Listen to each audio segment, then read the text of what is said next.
Yeah, okay, first things first, I'm all about action. Skip the lights and the cameras flashing. I'm in my zone right now to wreak havoc.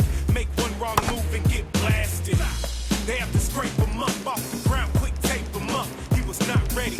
You don't hold no weight, you were not heavy. I'm too quick for y'all. You can try catch me if you can, like gingerbread man. He's standing my way, I injure that man. I'm certified gold, I've lost all control. I leave you exposed on market, set, go. My confidence doesn't benefit your consequence, cause ain't nothing for me to charge a blitz. Get you marked off, quick, scratched off the list. You wanna start with the big dog? Get your game up, first things first. You wanna run with the big dog? No pain, no gain, it's no funny games. You wanna start with the big dog?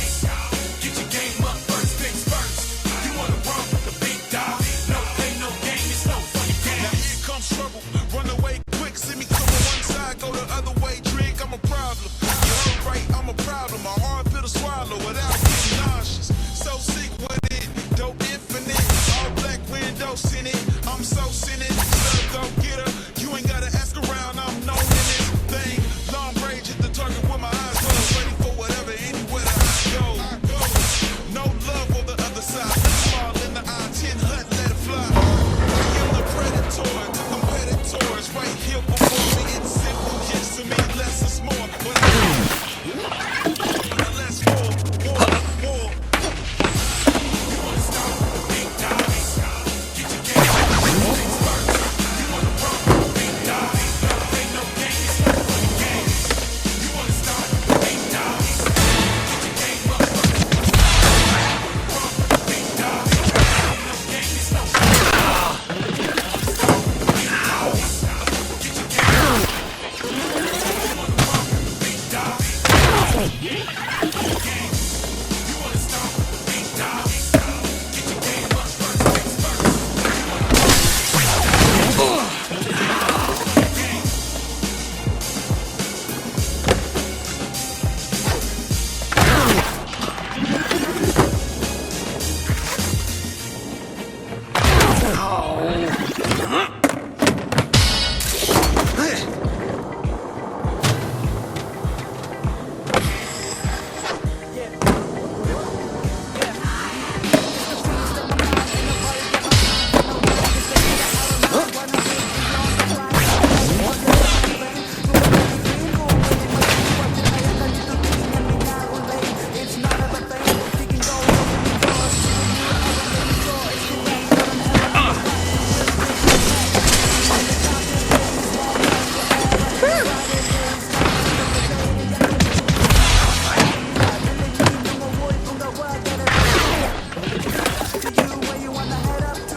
You got me feeling like a preacher.